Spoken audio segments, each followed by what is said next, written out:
Boa noite, meninas! Que bom ter vocês aqui Boa noite. comigo. Legal estar aqui Boa nessa noite. roda para a gente conversar um pouco, bater um papo. Alê, prazer ter você aqui com a gente. Eli, Prazer é meu. joia tá você aqui. E a Solange também, né? Nós somos irmãs na fé cristã. A minha irmã Solange, tá, além de ser irmã na fé, irmã carnal também, somos irmã duas vezes, né?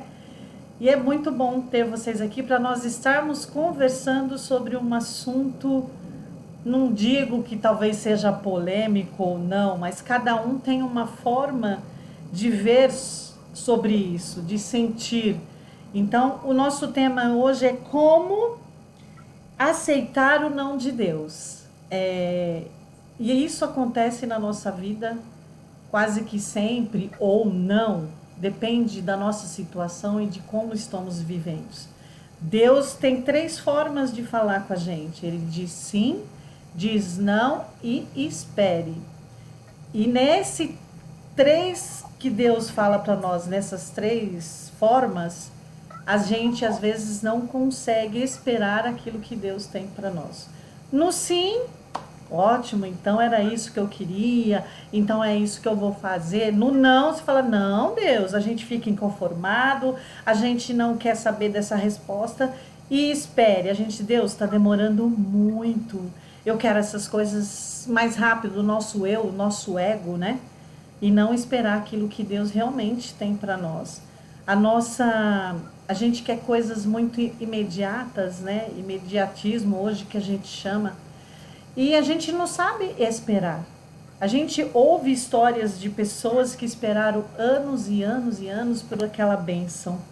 Né? Vocês vão lembrar de personagens bíblicos que esperaram muito tempo por aquilo que Deus tinha prometido para eles.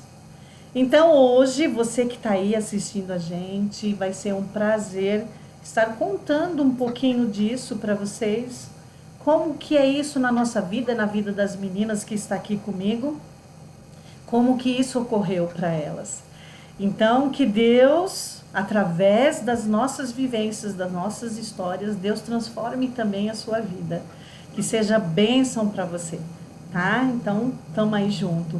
E antes da gente começar e passar palavras para as meninas, você que está aí assistindo, não esqueça de ativar o sininho, não esqueça de inscrever no meu canal, Feminina por Nina Barros. Aqui a gente comenta de tudo, nós falamos sobre tudo daquilo de uma vida cristã. Né? A gente tem roda de conversa sobre filmes, fazemos reflexões, então temos de tudo.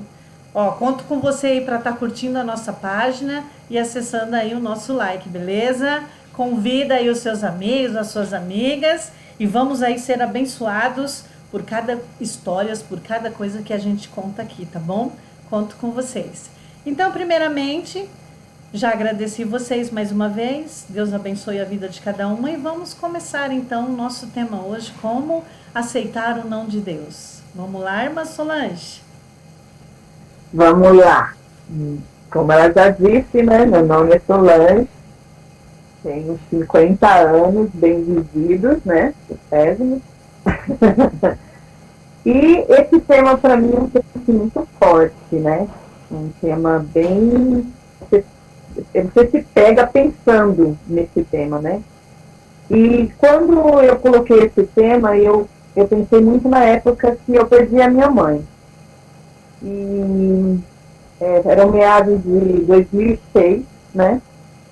E eu estava fazendo uma programação de tipo um teatro, né, na igreja que a gente ia apresentar.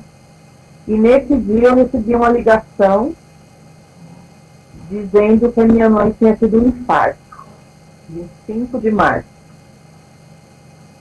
Era umas 2 e pouco da tarde. Eu lembro perfeitamente desse dia. E aí minha irmã falou que ela tinha tido um infarto, né? E que eu precisava ir para casa da minha irmã Silvia.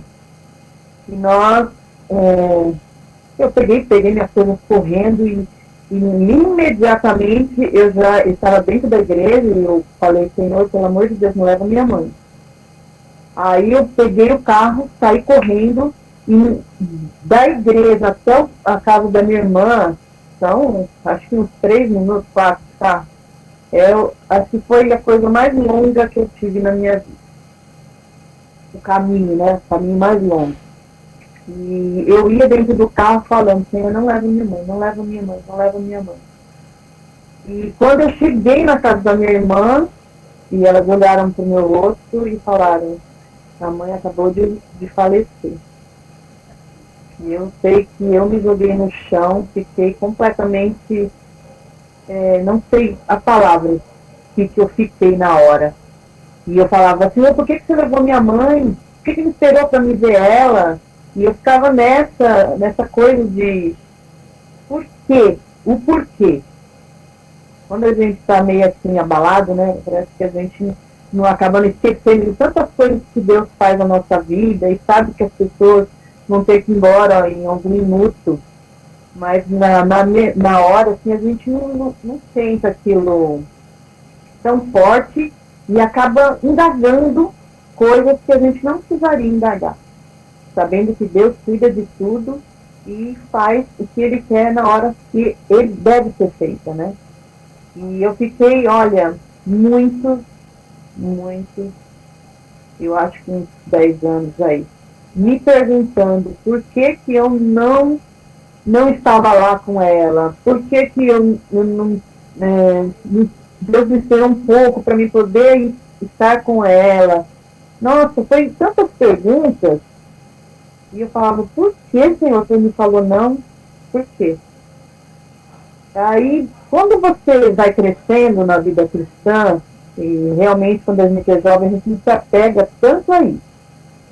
Mas depois, quando você começa a crescer espiritualmente, você consegue saber exatamente o porquê que Deus fez isso, né? Por que Ele levou ela, ou por que fez aquilo, ou aquilo outro. Mas você começa exatamente a saber o que Deus fez na sua vida. O porquê que Ele falou não para você. Porque era a hora dela ir. Né? Não era a hora dela ficar por exemplo. Então, é uma coisa assim. Solange, Oi? só assim, falando juntamente isso que você está falando, porque nós somos irmãs, nós vivemos esse momento, né? Aí eu pergunto assim para você, nesse momento que Deus falou não, você pediu, Deus, não deixa minha mãe morrer antes de eu vê-la, de falar não sei o que, alguma coisa assim. O que você sentiu assim nesse momento? Você sentiu raiva? Você ficou frustrada? Como que foi essa sensação? E isso você falou, você disse assim, que Deus sabe de todas as coisas, nós sabemos disso. Mas nós somos humanos, nós sentimos, nós temos sentimentos. Você conseguiu colocar os seus sentimentos e as suas emoções de tudo isso? Porque eu lembro de um fato, eu não sei se você vai lembrar, nós estávamos lá na casa realmente da Silvia, e quando você chegou, você simplesmente deu um murro no sofá, né? E você se agachou e começou a chorar muito, né? Então eu acho que nesse momento foi um momento que você conseguiu extravasar aquilo realmente que você estava sentindo. Você ficou com raiva, você brigou, como que foi? Realmente é assim, o caminho, você tem toda aquela coisa, né? Vou chegar lá, ela vai estar bem, né? A Meia vai ligar pra gente, vai estar tudo bem. E quando você chega e vê o rosto, né? Eu revi o rosto de vocês e vi que não ia, que ela tinha falecido mesmo, eu realmente na hora eu fiquei com aquela frustração e um pouco de raiva também dela não estar viva naquele momento. Então acho que foi assim um pouco de. Acho que na morte, gente, é um tudo. Eu acho que é um turbilhão de emoções assim que você sente. Eu nunca tinha sentido um tipo de coisa daquela. Nunca, nunca, nunca. Já tinham morrido algumas pessoas, mas igual a da minha mãe, nunca senti. Foi uma coisa assim meio pesada para mim. Acho que é por isso que eu demorei tanto para me tocar que ela tinha falecido. Acho que foi isso. Assim, eu senti uma coisa assim meio forte, muito forte mesmo. Mas depois de anos, e eu fui me tocar o que Deus tinha preparado na minha vida, gente. Em 2000, ela faleceu em 2006. Em 2005, eu tive a oportunidade de passar 30 dias com minha mãe. Foi do dia 15 de dezembro ao dia 15 de janeiro. Eu jamais tinha passado 30 dias com minha mãe, em nenhum momento que eu fui para lá. E naquele ano, Deus preparou. Ele preparou de eu ficar 30 dias com a minha mãe antes dela falecer. E foram dias assim, maravilhosos. Eu aprendi demais com ela. Ela é uma pessoa totalmente assim, forte. A gente achava que era forte, mas as mulheres sempre acham as outras mulheres são fortes. São mesmo, mas e eu tive a oportunidade de estar com ela. E Deus preparou isso antes dela falecer, gente. Aí a gente fica pensando, né? Deus levou ela. Mas no momento lá, eu não pensei que ele tinha feito isso antes para mim poder passar esses 30 dias com ela. Eu só fui pensar nisso bem depois. Depois que passa aquela monte de emoção na sua vida, e aí depois você começa a estudar muita palavra, começa a ter Deus realmente na sua vida, porque também não adianta só você ler a palavra e não ter aquela intimidade com Deus. Você tem que ter uma intimidade com Deus, né?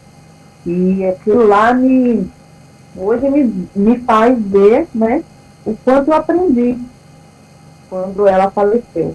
Hoje eu consigo ir quando alguém morre assim, consigo ir ver a pessoa. Antigamente eu não ia. Você que me conhece, Marina, sabe que eu não conseguia entrar dentro de um templo, de algum lugar que tivesse alguém morto, não conseguia. E depois que ela faleceu, eu consegui ir lá dar um abraço nas pessoas. Então, isso para mim foi um aprendizado assim, enorme na minha vida. Então, para a gente aceitar o nome de Deus, é difícil, gente. É difícil, sim. Mas se você tiver a intimidade com Deus, estudar, saber realmente que Deus está trabalhando na sua vida, você consegue, com certeza.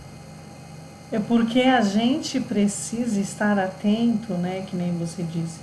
As oportunidades que Deus te preparou e o que você viveu, não só naquele tempo que você falou, que você foi de dezembro a janeiro.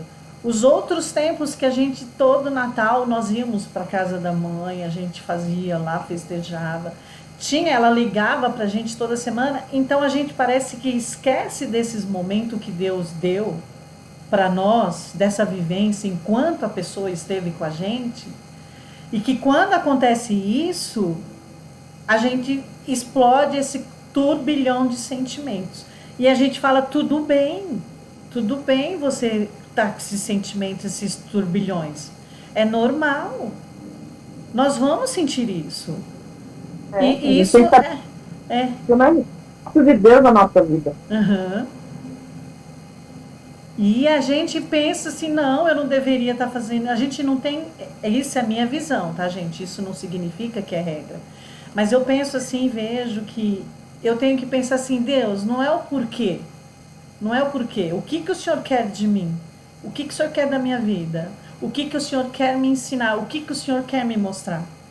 Então a gente acaba esquecendo, né, nesse momento de turbilhão, de dor, de sofrimento, de frustração, de raiva. A gente acaba esquecendo, mas Deus fala, tudo bem, filho, eu tô aqui. E esse tempo todo, que nem você falou, né, Solange, você demorou muito tempo para você conseguir conciliar tudo isso. Isto foi um processo, é necessário o processo. Esse processo de cura é necessário. E a gente precisa desse momento. Essas coisas não acontecem assim magicamente. Porque nós temos sentimento, nós temos emoções e a gente precisa colocar isso para fora. A gente precisa conversar isso com Deus e falar, Deus, eu tô com raiva sim, eu não quero conversar. É como se eu tiver, como vocês estão aqui falando, todas nós falando junto. É assim que Deus quer. E esses momentos são necessários. Desse tempo todo, quando Deus disse não para você, desses turbilhões todos que você teve, quanto tempo você pensa ou você sabe que demorou para você voltar a essa intimidade de novo com Deus? Olha, na realidade, assim, eu nunca perdi. Eu tinha assim, a noção de que Deus levou porque era hora. Isso eu tinha exatamente uma noção disso. Uhum. Mas a gente, ela, né? Ah, podia ter esperado mais um pouquinho, podia ter ficado mais um pouquinho com ela. Mas eu acho que eu fiquei assim mais ou menos uns 2 anos. Entendi. Então, o porquê. E por quê? Né? Hoje eu não pergunto por quê, mas logo assim, quando ela faleceu, eu perguntava muito por que levou ela, por que foi tão nova, uma pessoa de Deus. Depois você vê que ela realmente era uma pessoa totalmente de Deus, ela que já estava tão íntima dele e ela não precisava mais ficar aqui, entendeu? E Uhum. depois começa a ver exatamente isso, né? E Mas, falando assim também, Solange, não é que a gente não deve, ou não deveria, ou não deve perguntar o porquê. A gente tem que perguntar sim, mas isso não tem que fazer parte de você, que isso comece a consumir você por dentro de tantos porquês. A gente exatamente. pode perguntar sim o porquê, Deus, mas a gente tem que esperar a resposta dele e não deixar que esses porquê nos consuma, nos leve definhando, nos leve definhando. Os porquê, Deus vai falar, pode ser que ele responda agora, amanhã ou depois, ou pode ser que demore anos para você entender o porquê, né? Verdade. E aí também a gente tem que falar o que o Senhor quer de mim. Isso é muito difícil, gente, é muito difícil. Falar que é fácil, não é fácil. É difícil a gente viver esses momentos. A gente tem que. A minha mãe, ela, que nem a minha irmã disse, ela era muito assim mesmo com Deus, gente. Ó, bem assim mesmo. Ela tinha uma intimidade muito, porque ela estudava muito a palavra e quando ela não sabia, ela falava: Deus, eu preciso de resposta, e Deus respondia para ela. Era maravilhoso essa intimidade que ela tinha com Deus.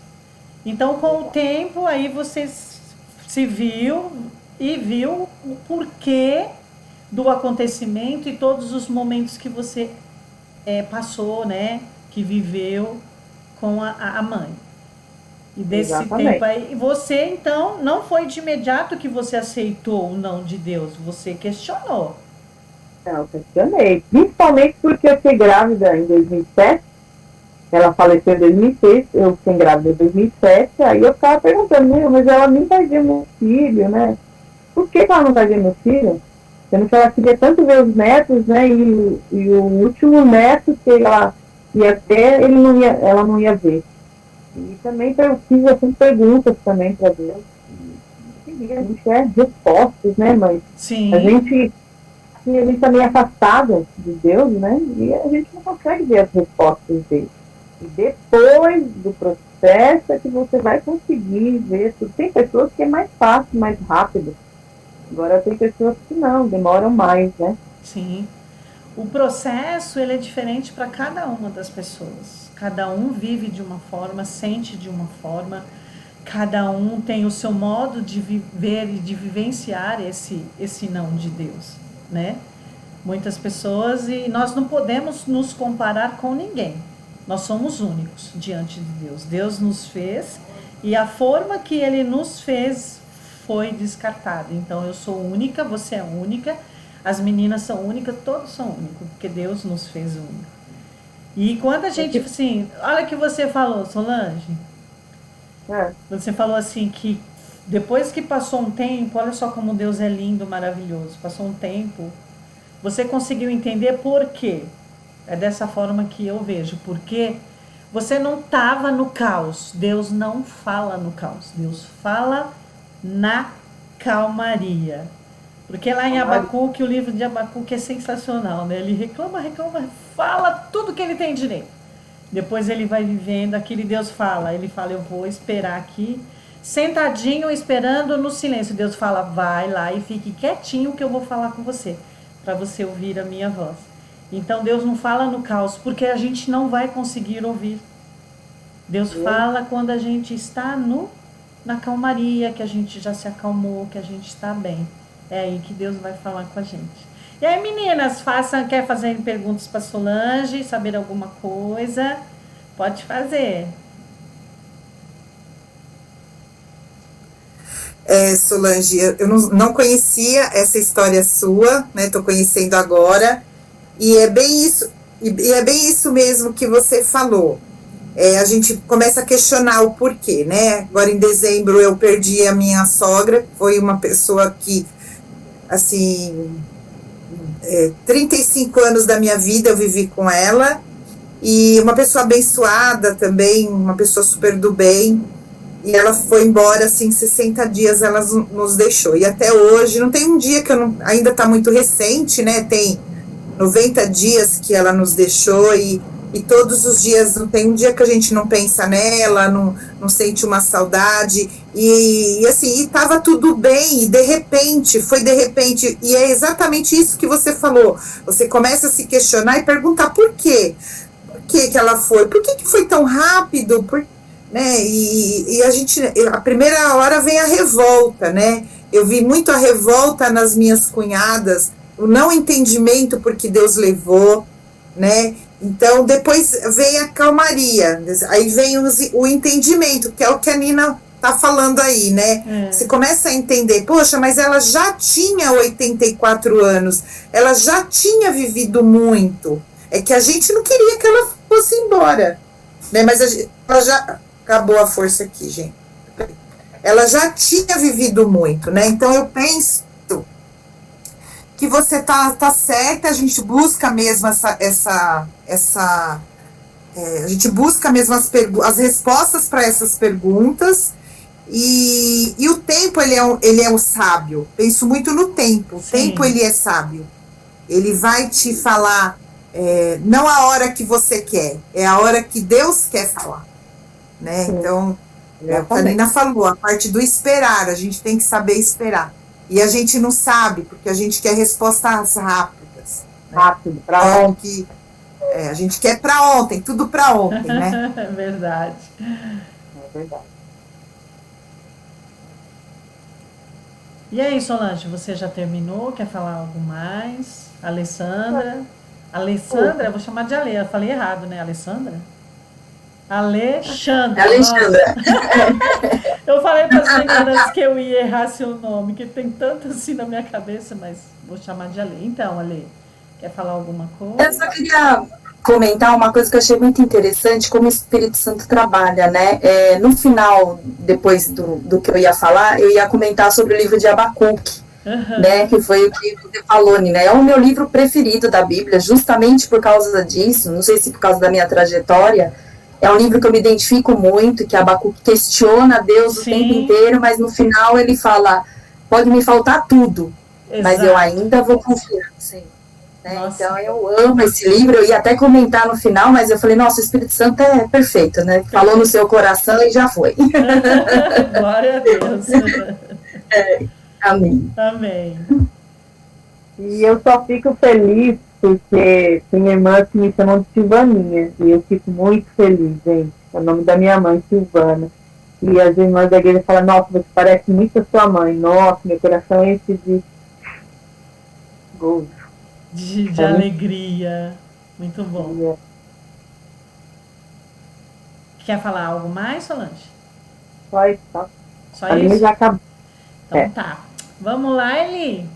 Agora vamos ouvir a vivência da Eli. Então, quando vocês me convidaram, né, para fazer parte dessa roda, é muito difícil essa pergunta, né, o não de Deus na sua vida, porque Deus dá tanto sim pra gente, né, a primeira coisa que, falei, gente, que pergunta difícil essa, e eu comecei aí eu falava, não, mas com relação a isso, Deus falou assim, com relação àquilo, Deus falou assim, então assim, na minha vida, Deus falou muito sim, e poucos não. Eu tive que buscar no meu lá, eu falei, qual foi uma vez que Deus falou não? E me fez pensar nas minhas atitudes. Então, assim, primeiro eu quero te agradecer por eu estar aqui podendo abordar esse tema e saber o quanto que eu cresci, né, nessa trajetória, porque você começa a pensar. Então, eu vou trazer para vocês, assim, uma vivência que eu tive há 10 anos atrás, em 2009, 11 anos, e assim, na época Deus falou não, ele foi claro, e não era o que eu queria, e hoje eu entendo que o não dele foi a melhor coisa que podia ter acontecido na minha vida. Então, a história é mais ou menos assim. Na época eu estava casada há 20 anos, o meu marido foi meu primeiro namorado, né, a gente, entre indas e vindas, a gente ficou 6 anos namorando, casei com 22 anos, né, casar com 22 anos hoje, né, as nossos filhos, 22 anos, minha filha é um bebê ainda, né, mas da minha época não, a gente casava cedo. E aí eu vivi uma vida boa, um meu marido espetacular e tal. Só que chega uma hora, casamento não é uma coisa fácil, né? Quem vive o casamento dia a dia sabe que não é. E quando eu fiz 19 anos de casada, eu queria separar. Eu não tinha ninguém, nada. Eu queria separar, eu queria viver, eu queria me libertar, eu queria respirar, eu queria ter uma vida de solteira que eu não tive com 22 anos, porque eu namoro desde os 14. Então, eu queria, sabe, eu estava com 40 anos, eu falei, não, agora eu quero viver, quero ter o meu espaço, quero ter uma vida de solteira que eu não tive. E foi muito sofrido, porque ele me amava muito e ele não queria separação. A gente sentou várias vezes para conversar, nós fomos até um advogado, para você ter uma ideia, eu cheguei a alugar um apartamento para mim, mas Deus, Nina, falou, não, você não vai. Olha, só de eu lembrar, eu arrepio. Ele falava, você não vai. Eu não consegui sair da minha casa, eu não consegui arrumar as malas, eu não consegui. Quando eu pensava na minha mente, quando eu pensava assim, eu falava assim, Senhor, é isso que eu tenho que fazer. Eu preciso me libertar, eu quero viver uma vida diferente dessa. E Deus falava, não, você não vai. E aí ele colocava na minha mente, sabe, o Espírito Santo colocava assim, quem vai cuidar dele?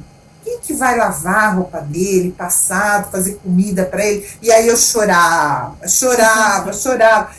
Até que um dia, isso durou uns 2 meses, até que um dia a gente saiu para conversar, e aí ele falou, Eliane, fica, eu vou te reconquistar. Se o amor seu para comigo acabou, eu prometo que eu vou te reconquistar. Gente, e aí eu cedi, eu falei, não, Deus está falando para eu não ir, né, e eu cedi, eu falei, tá bom, então eu não vou. Uhum. E foi a melhor, eu desisti, perdi a locação do imóvel que eu tinha feito, mas, enfim, eu desisti, eu falei, tá bom. Então, e eu sempre falava, eu vou largar de você, eu vou largar de você. E eu falei, daquele dia em diante, eu entendi, eu falei, não, Deus está falando para mim que eu tenho que ficar com ele. E ele me reconquistou, hoje eu vivo uma vida feliz, eu sou muito feliz no meu casamento, a gente tem momentos difíceis, mas eu entendi, assim, que ele é o homem que Deus quer que fique comigo até o final. E daquele dia em diante, eu falei, Senhor, tá bom, então não é para eu ir, eu entendi o que o Senhor está falando. Então, eu nunca mais vou falar em separação com ele, nunca mais. E nunca mais a gente falou de separação. A gente fala agora de viver a vida, agora que a gente está mais velho, né, já se passaram 11 anos, depois de toda essa turbulência. Então, hoje a gente vive, assim, o amanhã, o querer aposentar, o querer fazer viagens, o querer andar de moto, né, que ele é apaixonado por moto. Então, hoje assim, a gente pensa na nossa velhice juntos, né? Mudou, a minha vida mudou. Só que eu custei entender. Eu custei, porque na minha cabeça eu tinha que ir. E Deus falou, não, você não vai. E eu aceitei, revoltada, porque eu queria viver uma nova vida, mas hoje eu entendo que a melhor vida que eu posso viver é com ele do meu lado. Uhum. Entendeu? Então, essa é a minha história. E Assim, fazendo um adendo, vamos lá. Eli, você disse que você queria viver uma vida que você não viveu. Nesse tempo você estava firme com Jesus, firme com Deus, sim ou não? não, eu estava fora da igreja, né? Aham, Mas eu sentia muita vontade de voltar, né, para a igreja. Sempre aham. tive vontade de voltar.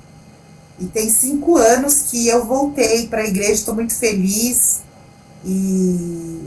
Assim, estou muito feliz assim, estou muito feliz com a igreja hoje, com a minha vida cristã, sabe?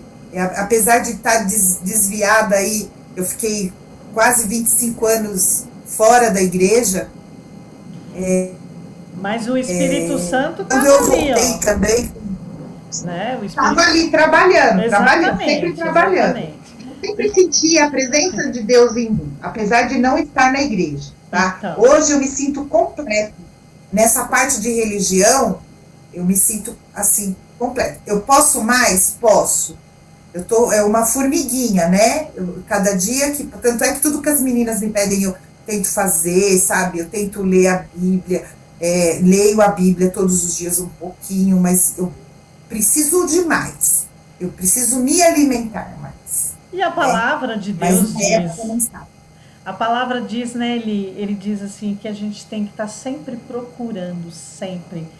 Eu digo que nós não vamos atingir o 100% aqui nessa terra, mas o nosso processo tem que ser de santificação todos os dias. E uma coisa interessante que você falou, né, Eli?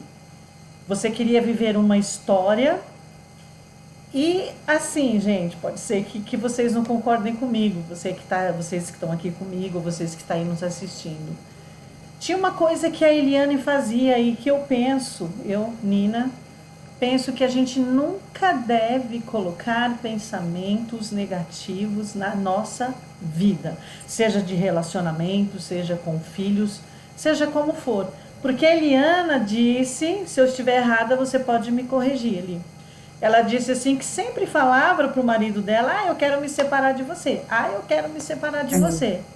Isso levou com que o inimigo trabalhasse certas coisas, soprando o pensamento, soprando no ouvido dela, coisas que, tá vendo, você não viveu, mostrava coisas. Então ele está sempre ao derredor, não é assim que a Bíblia diz? Buscando aquele posse que quer tirar. Então, assim, nós como mulheres casadas, porque todas nós aqui somos, e você aí que também está nos assistindo, que é casado, e você que ainda vai se casar, que vai namorar, uma coisa que a gente nunca deve colocar na nossa boca, nós como mulheres cristãs, nunca falar mal dos nossos amados, dos nossos entes queridos, dos nossos filhos para as pessoas. Não que se falar, eu nunca vou sentir isso. Claro, algum dia na vida da gente a gente sente. Mas a gente não precisa, porque tem pessoas certas com quem a gente pode contar. E se a gente não puder contar com essas pessoas, a gente vai contar para Jesus. Então o inimigo está ao derredor ali. Então ele usou isso contra você mesmo. Mas olha só que lindo. O Espírito Santo na sua vida era maior do que aquilo que estava fora. Né? Então eu vi dessa forma.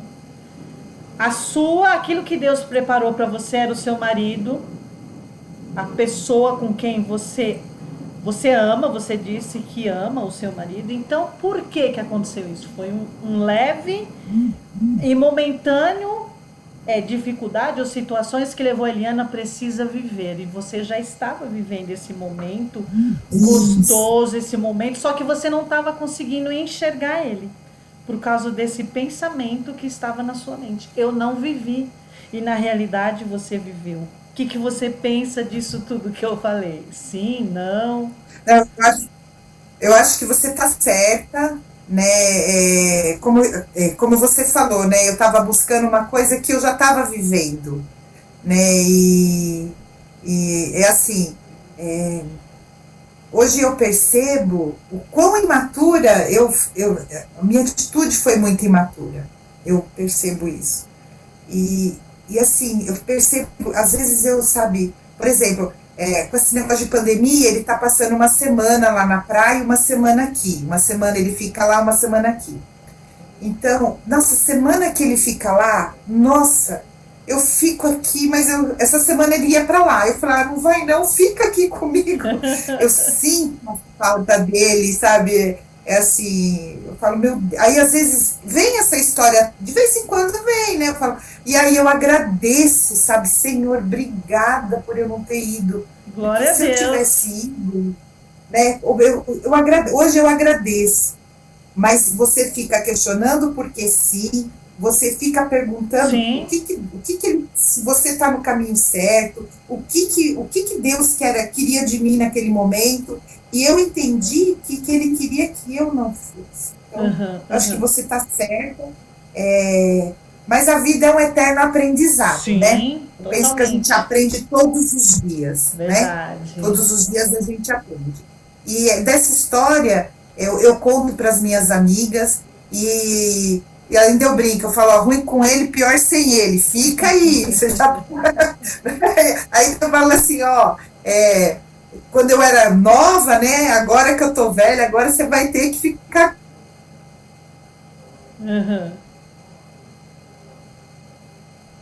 Eu não tô ouvindo ela, menina. Ah, voltou. Não, tá ouvindo? Tá ouvindo? Agora eu estou ouvindo.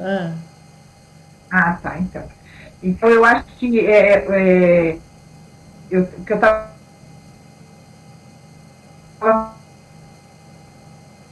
né, isso, que o amor ele resistiu a tudo isso, e graças ao Deus que eu creio, que ele me mostrou, né, ele venceu o inimigo na minha vida. Com certeza. Ele venceu, graças a Deus. Eu sou muito feliz hoje, graças a Deus. Eu fico muito feliz, sabe, Li, de ouvir as histórias assim, porque você ouviu a voz de Deus, né, o Espírito Santo falando com você, e foi exatamente isso que eu percebo, tá, meninas? Vocês podem falar aí depois. Eu percebo que você tinha toda a felicidade do seu lado. Nós não estamos falando aqui das circunstâncias, que é o casamento, da dificuldade, porque a gente sabe. Mas a partir do momento que a gente começa a ouvir a voz do Espírito Santo, daquilo que ele quer mostrar para nós, e a gente consegue ter outra percepção, olhando com os olhos do Espírito Santo que Deus mostra, a coisa tá ali, mas eu falo, não, eu preciso disso ou daquilo. Não, você já tem, só que eu não estou conseguindo ver. E foi lindo porque o Espírito Santo te mostrou e você falou, não, eu vou obedecer à voz do Espírito Santo. Ficou chateada, talvez ficou revoltada, mas você obedeceu. Essa é a parte mais significativa para nós como mulheres cristãs.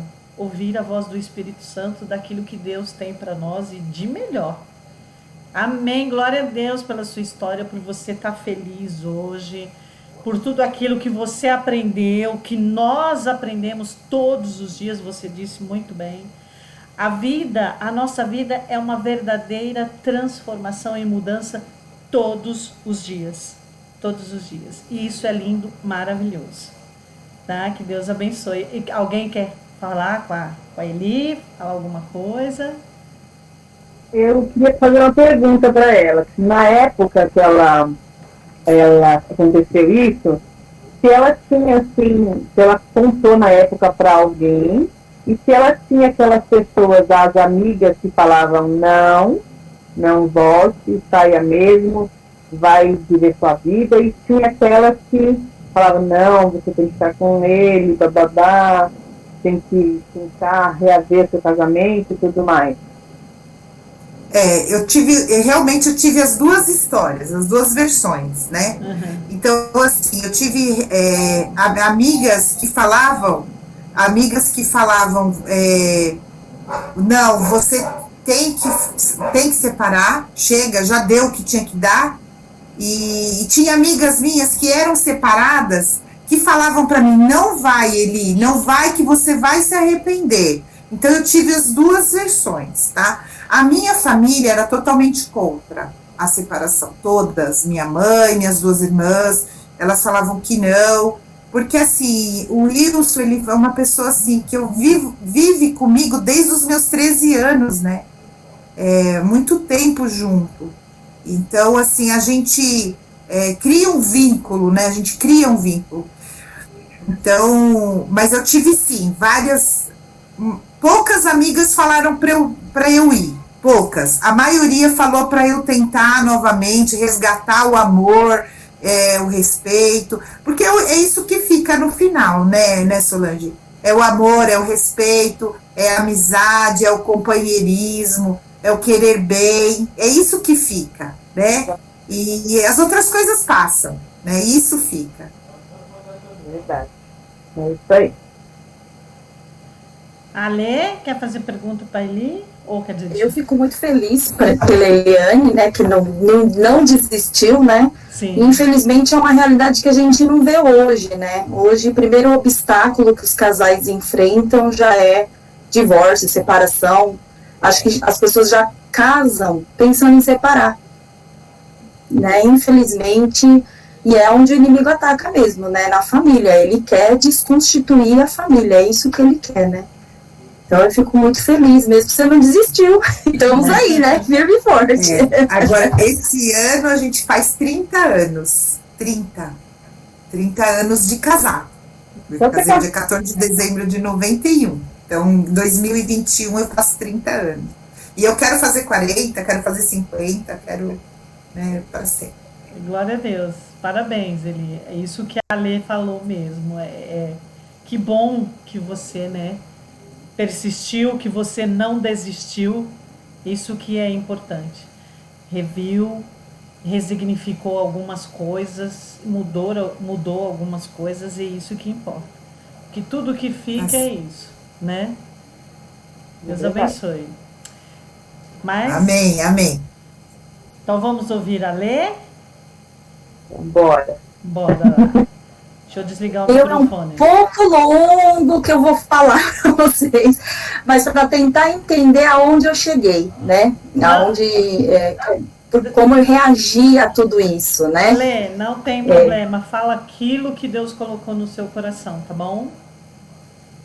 Dá até um roteirinho para não fugir muito, senão a gente vai ficar até amanhã. Ó, é assim, eu me converti, né, recebi Jesus quando eu estava com 24 anos, né, então foi 18 de dezembro de 2005. Então eu passei minha infância, minha adolescência, minha juventude sem conhecer Deus, né. Minha família sempre foi, assim, uma família tradicional. Meu pai trabalhava fora, minha mãe dona de casa, minhas irmãs, eles sempre buscaram a melhor educação pra gente. Então não era uma família disfuncional, uma família bem tradicional mesmo. E com 13 anos, por rebeldia, porque eu sabia que meu pai e minha mãe não iam autorizar, eu comecei a namorar escondido, né? E com 15 anos eu engravidei. E na época o Wanderson, meu namorado e meu atual marido, graças a Deus, ele estava com 17 anos, né? Então, os dois menores de idade, eu estava no primeiro ano do ensino médio, e aí eu contei para os meus pais, né? Meus pais ficaram chocadíssimos, porque eles nem sabiam que eu estava namorando, quem dirá que eu já estava grávida, e quando eu contei eu já estava grávida de 6 meses, né? Então já foi assim um susto tremendo. E aí meus pais acharam por bem chamar os meus sogros, né, para conversar e falar, agora o que a gente vai fazer com esses dois, porque os dois não podem se sustentar, não tem condições, né. E aí ficou, então, decidido que eu continuaria morando na casa dos meus pais, pelo menos até completar a maioridade, me formar no ensino médio, e o Wanderson na casa dos pais dele. Só que com 17 anos, eu engravidei novamente, e agora do Gabriel, né, minha primeira gravidez foi a Nicole, e agora do Gabriel com 17 anos, né? Eu ainda não tinha me formado, não era maior de idade, mas a gente resolveu tomar vergonha na cara e falar, não, vamos juntar, né, as roupas e vamos morar junto, né? Afinal de contas, já é o segundo filho, né? E a gente foi morar junto. Na época eu não trabalhava, né, porque eu estudava no Senai, o Senai era o dia inteiro, na época que eu fazia, né, então eu estudava o dia inteiro. E o Wanderson estava começando a trabalhar como auxiliar de produção, então ganhava muito pouco, né? Estava começando a trabalhar e a gente jovem, né, acha que tudo é conto de fada, né, tudo é lindo, basta ter pensamento positivo que vai estar tudo certo, né, e a gente sabe que não é assim, né, que as coisas funcionam, os problemas vêm para os casais que já estão preparados para casar, quem dirá para quem ainda não está nem, né, perto de amadurecer para o casamento. Então, faltava dinheiro, né, muitas vezes a gente não tinha nem o que comer. Então, minha sogra, meu sogro faziam feira pra gente, para levar pra gente ter o que comer. Minha mãe, meu pai mandava marmita pra minha casa, pra gente poder pelo menos se sustentar assim, né? E não tinha maturidade para lidar com os problemas. Na época também, para piorar a situação, o Wanderson, ele era dependente químico, né? Então, ele sempre abusou muito do álcool e das drogas ilícitas, né? Então, além de tudo isso, ainda tinha esse problema, né?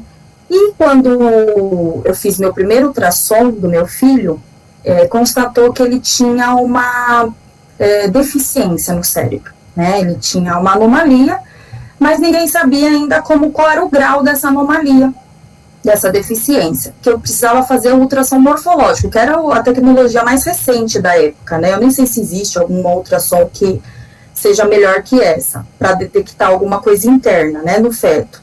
E aí eu fiz esse ultrassom. Só que quando eu descobri que ele tinha essa deficiência, nossa, foi assim como se tivesse aberto o meu chão e eu caído lá dentro, né, porque eu falei, não acredito, como assim, né, como que eu vou cuidar de uma criança que vai ter necessidades especiais? Eu, com 17 anos, já tenho uma filha com 2, o marido que é dependente químico, como que eu vou cuidar dessa criança agora, né?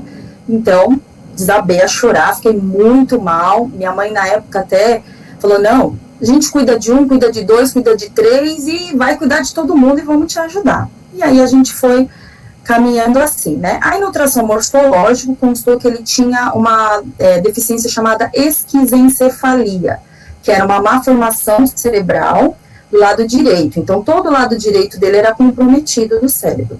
Só que para saber exatamente qual era o grau de comprometimento, consequências, sequelas que isso vinha a trazer, só depois que ele nascesse, né? Porque aí faria uma tomografia, uma ressonância, todos os exames clínicos seriam feitos para saber o que foi comprometido por conta dessa malformação, né?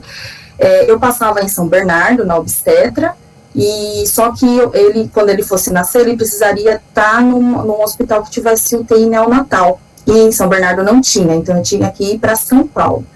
Então, a partir da 36ª semana de gestação, eu ia para São Paulo toda semana para poder acompanhar até quando eles falassem, não, agora você já pode marcar cesárea porque já está pronto para nascer, né? Eles queriam segurar o máximo de tempo possível, mas tinha que ser cesárea, porque ele poderia não resistir ao parto normal por causa do esforço que é feito no parto normal, né? Então eu fui, né, uma semana, pegava ônibus, trólebus, com aquele barrigão enorme, porque minha mãe não dirigia e ela ia comigo, né? Pegava, ia semana, saía do Senai, saía correndo pro hospital, passava, aí não era hora. Aí na 38ª semana, eles falaram, agora vai nascer. Agora não tem mais jeito, não dá para esperar, vamos fazer o parto hoje mesmo. E aí nem tinha levado nada, no fim alguém levou lá para mim as roupas, porque eu também não pude entrar, porque eu já estava no centro cirúrgico, né, então uma pessoa que foi levar, eu não lembro quem que foi, já nem podia entrar, porque na época não tinha esse negócio de pai acompanhar os partos, né, não tinha, a gente entrava, tinha o bebê e o pai ia visitar no horário da visita, né, só no horário, na 1 hora lá que ele ia visitar, o neném e a mãe. Então aí eu fiquei sozinha, né, e daí no dia seguinte é que pôde ter as visitas. Quando ele nasceu, nossa, na sala do parto eu estava muito nervosa, porque eu não sabia o que estava por vir, né? Eu não sabia como é que ia ser. Estava morrendo de medo dele nascer e ter deformidade no rosto, alguma coisa assim, eu olhar para o meu filho e me desesperar, né? E um momento que seria uma coisa de bênção para muitas mulheres, eu olhar e falar, não, eu não reconheço meu filho. Eu estava com medo de tudo que pudesse acontecer. E aí, ele nasceu, eu passei mal, né, no dia, aí o anestesista me ajudou, me acalmou, e aí ele nasceu. Aí o médico falou, ele é perfeito. Sim, olhando, se você não tivesse feito ultrassom, a gente não ia adivinhar nunca que ele tinha alguma deficiência. o peso dele é dentro, a altura dele é dentro, ele respirou sozinho quando nasceu, não precisou entubar, perfeito. Só que mesmo assim a gente vai manter ele na UTI, neonatal, né, por precaução. Fui para o quarto, e aí naquela época os bebês não ficavam junto com as mães, né, nos quartos, ficavam na berçário, e aí subia de tempos em tempos, aqueles monte de bebê enfileiradinho, e aí a mãe pegava o bebê, amamentava, devolvia e ia pro berçário de novo. E o meu não subia, né, de todas as mães, porque na hora era tudo feliz, porque aquela barulheira de choro, as mães tudo felizes com seus bebês, e o Gabriel não subia, né. Ele ficava na UTI neonatal. Só que aí no dia seguinte permitiram que eu fosse até lá, né, olhar ele, ficar um pouquinho com ele, não podia amamentar nem pegar, mas eu pude ficar um pouco com ele. Aí no dia seguinte marcaram um exame para ele, né, e ele tinha que sair do hospital para fazer. O hospital disponibilizou uma ambulância para levar até lá, só que alguém precisava ir. Só que como o Wanderson não tinha carro nem nada, ele nem ia conseguir chegar até o horário. Falei, então vai você mesmo. Eu de pijama, porque eu não tinha levado roupa nenhuma para sair do hospital, tava de pijama, e fui com ele na ambulância, entrei cheio de pontos, não conseguia nem andar direito, entrei com ele dentro da ambulância, fui, levei, fomos lá para o outro hospital, ele fez o exame, voltou. E assim, nada foi constatado que fizesse os médicos se preocuparem, né, falou, olha, a anomalia aparentemente está controlada, então, assim, eu tive alta num dia, ele teve alta só no dia seguinte, mas aí deu alta e a gente foi para casa, e vida normal, né. Naquela época a gente não tinha Dr. Google, né, que hoje a gente bota a doença lá na internet, pesquisa, sai um monte de coisa, ela tem que fazer isso, tem que fazer aquilo, a gente confiava no que os médicos falavam. Se os médicos falavam, tá tudo bem, então tá tudo certo, né. E daí a gente foi tocando a vida, né, ele foi numa consulta na pediatra, tava tudo certo. Logo depois que a gente saiu, estava tudo dentro da normalidade, só que ele teve aquela icterícia depois que a gente saiu do hospital, que é aquele amarelão que dá na criança. Aí volta a gente para o hospital de novo, faz exame de sangue, falou que tá dentro, estava baixo, a bilirrubina, né, que é o que produz o fígado, estava baixo, mandou para casa. E aí depois de 2 meses, a moleira dele ficou muito alta. E o rosto dele todo inchado, né, ele ficou bem inchado, aí a gente voltou para o hospital de novo e fez o teste de meningite, porque eles desconfiavam que era meningite. A gente tinha falado que ele tinha deficiência, que podia ser alguma consequência daquela deficiência, mas os médicos, eles não deram muito ouvido pra gente e fizeram o teste da meningite, que é terrível, né, que é aquela agulha enorme que introduz na coluna, tira o líquor, foi um sofrimento, 2 meses de idade. E aí não deu nada, né, e aí resolveram fazer, eu não lembro se foi ultrassonografia, e constatou que ele estava com uma produção excessiva do líquido intracraniano, que aí é chamada de hidrocefalia, né, então além da má formação, ele tinha também a hidrocefalia, que o organismo ficava produzindo esse líquido, e aí inchava a cabeça e pressionava o cérebro, né, então precisava colocar uma válvula que vinha da cabeça, era um cano que vinha sob a pele até a bexiga, né, e aí eliminava o líquido que era produzido na urina, era eliminado. Então ele precisava fazer essa cirurgia. Aí a gente ficou lá com ele, né, eu fiquei, internei junto com ele. Na época foi uma correria, porque eu ainda estava, o Senai ele é 3 anos e meio, né, então eu estava no último semestre para me formar, era em abril que eu tive ele, eles permitiram que eu fizesse trabalho para poder me formar, então eu estava fazendo o trabalho da escola, cuidando dele no hospital, no fim eu adoeci, né, eu fiquei muito ruim, eu peguei uma virose, infecção na urina, muito severa, e daí quando eu resolvi ir no médico, a enfermeira falou, vai no médico, porque o hospital aqui embaixo, aí troca com alguém e alguém fica aqui para você com ele. Quando tentou entrar em contato com o Wanderson, por conta do vício dele, a gente não achava ele às vezes sumia, desaparecia, e depois só que a gente conseguia falar com ele, então a gente não conseguia entrar em contato. Aí a enfermeira falou, vai lá você, que eu fico aqui com ele. Na época a gente confiava ainda um pouco nas pessoas, né, 22 anos atrás, hoje acho que eu não teria coragem de deixar com ninguém, mas na época a gente até confiava, né, e aí eu desci. Daí fiz os exames, ele me colocou no soro, porque eu estava muito ruim, E daí ele cogitou que eu ficasse internada por conta da infecção. Eu falei, não, doutor, eu não posso ficar internada, meu filho está internado, eu não posso ficar aqui, o senhor tem que me dar algum antibiótico. Ele tá bom, então eu vou te dar via oral, porém, se você não melhorar em 3 dias, você volte, porque a bactéria tá muito forte mesmo. Aí tudo bem, né, passou, graças a Deus eu melhorei, né, o Gabriel estava bem, fez a cirurgia do dreno, estava tudo certinho, né, só que quando eu voltei lá pro quarto, a enfermeira estava com os cabelos em pé, porque ele não parava de chorar, e ela precisava atender os outros pacientes. Ela falou, meu Deus, você demorou muito. Eu falei, eu tive que esperar o exame, né, mas aí deu tudo certo, né, a gente recebeu alta, só que aí ele tinha que começar a passar, então, com um neurologista, né, um neuropediatra.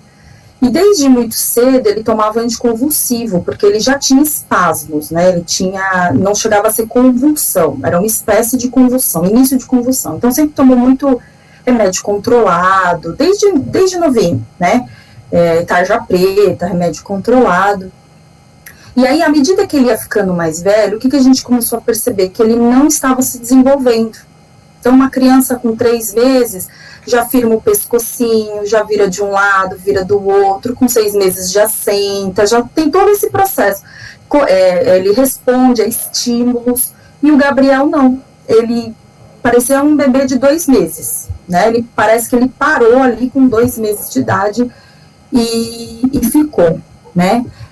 Quando ele tinha 6 meses, ele nem conseguia mais mamar no peito, porque ele não tinha aquela sucção que a boca faz, né, que a criança aprende a sugar, ele não conseguia. Então a gente introduziu por colherzinha o leite, eu tirava o leite, dava por colherzinha, né, e ele engasgava muito, ele não conseguia engolir, né.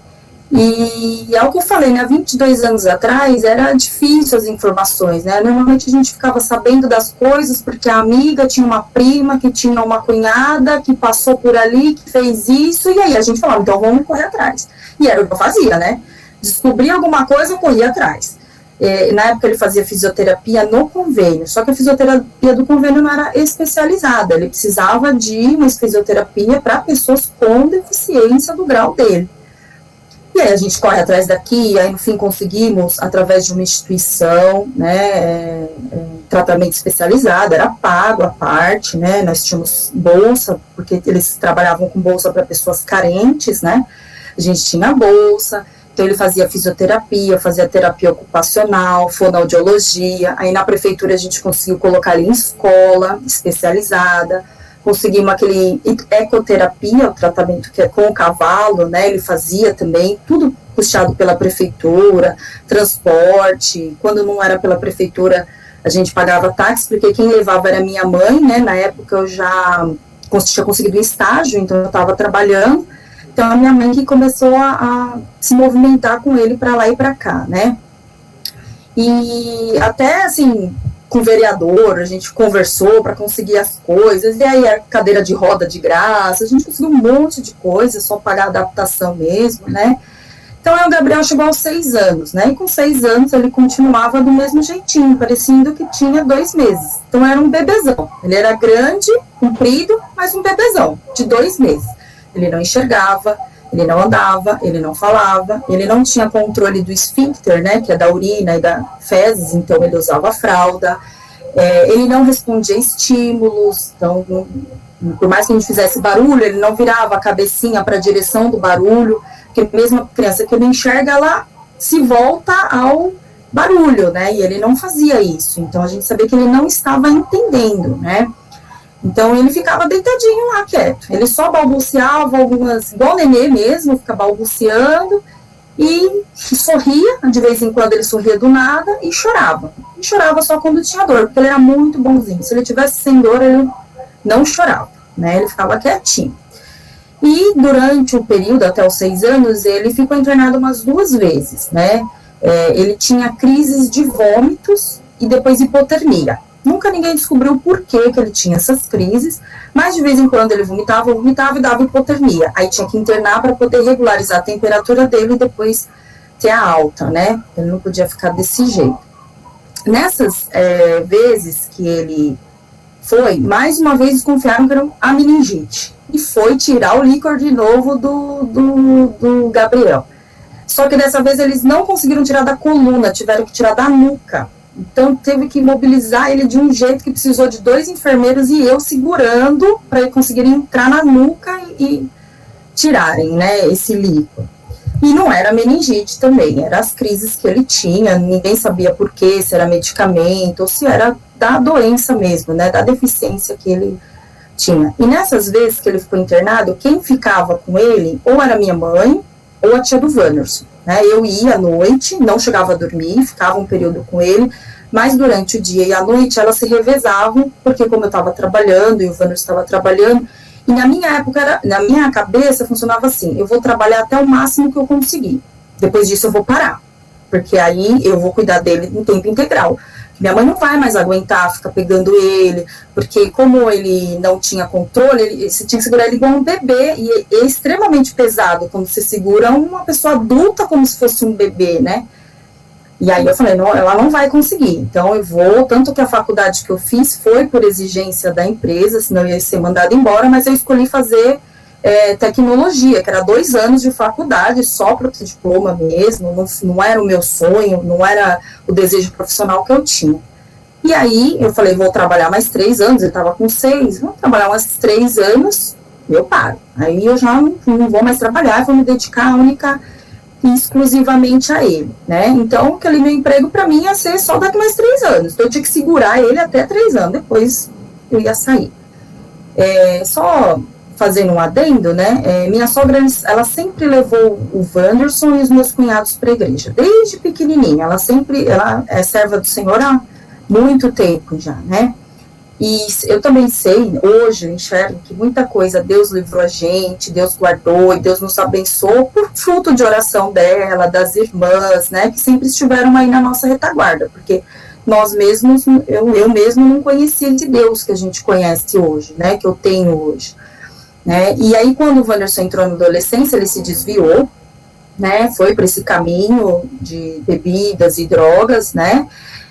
Só que quando ele estava numa situação bem ruim, uma situação, a gente já estava junto, já tinha o Gabriel, já tinha a Nicole, só que ele estava numa situação que ele já não conseguia mais ficar sóbrio, né? Ele ia trabalhar, às vezes, virado, e isso estava atrapalhando tudo a vida dele, né? E aí ele percebeu que ele precisava mudar, né? Por início, ele procurou o AA, mas aí ele conseguiu sair aos poucos, mas ele percebeu que aquele não preenchia o vazio que tinha dentro dele. E aí ele lembrou para onde ele deveria voltar, né? Foi porque minha sogra foi apresentada a palavra de Deus, ele soube para onde voltar, né? Que ele tinha que voltar para a igreja, receber Jesus como Salvador da vida dele e deixar ser transformado pelo poder do Espírito Santo, né? E se tornar um novo homem, que é o homem que ele precisava se tornar, né? E ele voltou para isso, quando acho que o Gabriel já estava com 4, 5 anos, ele voltou para a igreja e começou a levar a Nicole, né? E ambos orando, então, pela minha conversão a partir daí. Eu não ia para a igreja, não queria ir, não tinha vontade, porque eu tinha muita mágoa, né, das coisas que eu tinha passado, das coisas que eu vivia, e eu falava, não é possível que a pessoa vai para a igreja e vira santa, e agora eu que sou a ruim da história, né, eu é que carreguei tudo na vida, e agora eu que sou ruim, eu não vou, e eu não queria ir de jeito nenhum, né, mas Deus trabalha no nosso coração, né, e aí, quando meu filho fez 6 anos, então o Wanderson já estava firme na igreja, né, já estava com a Nicole, ele completou 6 anos e 1 mês, ele pegou uma gripe fortíssima, né, talvez para qualquer outra criança, se desse um xarope expectorante, antitérmico, ela ia reagir bem, porque criança, ela tem uma imunidade boa, né. No caso do Gabriel, como ele ficava muito tempo deitado, era rápido para evoluir para uma pneumonia, né, então o certo era ter entrado com algum antibiótico na hora, mas o médico não fez isso, deu um xarope, voltamos para casa, e aí no dia seguinte ele estava muito ruim, ele não acordava mais, ele não ficava mais com os olhos abertos, a febre não cessava, e aí a gente voltou para o hospital. Quando voltou, a médica fez a chapa do pulmão e viu já que o pulmão dele já estava todo comprometido, assim, estava muito comprometido. Ela até tentou dar bezetacil para ele, mas ele era tão magrinho que o bezetacil é bem oleoso, então ela introduzia a agulha e a seringa não baixava, porque ele não tinha carne para poder injetar o remédio. Então tentou nas nádegas, tentou na coxa e não conseguiu. E ele estava tão ruim que ele não chorava mais. Ele não chorava, mesmo sendo espetado pelas agulhas, ele não chorava. E aí a médica se desesperou. Aí falou, não, vamos internar ele na UTI. Na UTI, vai ter que ir direto para UTI. E lá não tinha, né? Aí fomos transferidos para Santo André também não tinha UTI, e aí mandaram a gente lá para o Vila Mariana, que é onde ele tinha feito a primeira cirurgia dele, né? E aí a gente foi para o Vila Mariana. E aí lá internaram na UTI. Quando chegou lá, o médico já entubou, né? Ele na hora, entubou, fez todos os procedimentos, começou a injetar o antitérmico e o antibiótico na veia, né? Para começar a fazer efeito. E lá na UTI infantil pode ficar um acompanhante, né? Na UTI adulto normalmente não, mas na infantil pode porque é menor de idade. E aí eu fiquei. Aí eu falei, não, das outras vezes, sempre deleguei isso a terceiros, né? Sempre pedi para alguém ficar. Eu falei, não, dessa vez eu vou ficar e vou pedir minhas contas. Assim que ele sair do hospital, eu vou pedir minhas contas, porque eu quero tomar conta dele, né? A partir de agora, eu vou tomar conta dele. E daí ele ficou, então, na UTI, e do lado, na UTI infantil, assim, leito, poltrona, e aí tem uma cortininha que separa, depois tem outro leito e poltrona, e tem um núcleo dos médicos e enfermeiras que ficam tudo lá, já pronto para, se acontecer alguma coisa, eles já intervirem. Do lado dele, internou um menino que tinha a mesma deficiência que ele, só que ele tinha 15 anos, esse menino, e ele não estava ruim, ele estava só com aquela máscara, né, não estava entubado, ele só estava com a máscara de oxigênio. Ele devia ter uns 15 anos, e com ele não ficava ninguém, porque os pais eram muito idosos e tinha, acho que, algum problema de saúde, e a irmã trabalhava, mas a irmã vinha de manhã e à tarde para saber como é que ele estava, para ficar um pouquinho com ele, para acompanhar. E durante essa internação, o médico tinha conversado comigo, porque depois que o Gabriel saísse, ele ia ter que fazer aquela cirurgia para alimentação por sonda, porque como ele não mastigava, ele engasgava muito, mesmo sendo pastosa a comida, ele engasgava muito, e isso poderia parar nas vias aéreas e prejudicar de novo o pulmão, né, e ele não podia ficar doente em nenhuma hipótese, pelo menos por uns 6 meses, que é o tempo que o pulmão leva para se regenerar, e aí se ele ficasse doente, ele ia evoluir para uma pneumonia de novo, e aí o médico falou, ia ser fatal, né. Aí durante essa semana, né, que ele ficou entubado, né, eu só conseguia, assim, pensar, né, na minha cabeça, tanta gente ruim nesse mundo, né, tanta gente ruim, e tá aí, fazendo maldade, não fica doente, não pega um resfriado.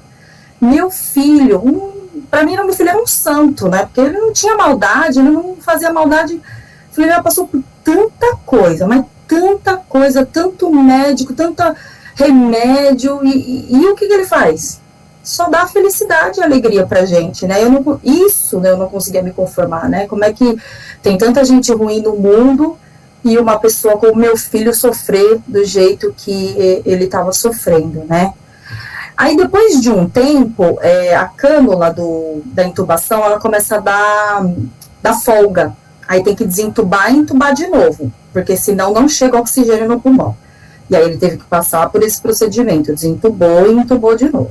Aí deu tudo certo, porque se não desse certo ia ter que fazer aquela traqueostomia, né, que fura aqui para poder passar o oxigênio. Então, deu tudo certo. Aí depois de uma semana, já tinha trocado o antibiótico umas 2 vezes, só que ele não evoluía, ele não reagia, não melhorava, continuava do mesmo jeito, com a febre, o pulmão tomado, né? E o menino que estava do lado, ele estava indo bem, ele estava estável, estava bem. E num dia a irmã dele visitou de manhã, o médico falou que se ele continuasse assim, ia poder ir pro quarto e tal. E aí, à tarde, eu não sei o que aconteceu, ele começou a ficar ruim. Aí, toda vez que tem algum procedimento com as crianças, tira todos os acompanhantes do quarto, todas as mães, tudo que tiver no quarto, tira. E aí mandaram a gente sair correndo, a gente saiu, e aí tentaram fazer algum procedimento dele, mas não deu certo. E ele veio a falecer, o menino que estava do lado. Né? A gente estava ainda lá fora, não sabia o que estava acontecendo, chamaram a irmã, ela chegou lá, depois ela saiu. Mas ela chorava tanto que ela falava, como que eu vou explicar para o meu pai que eu vim de manhã e ele estava bem e agora ele faleceu? Como que eu vou explicar isso para os meus pais? Né?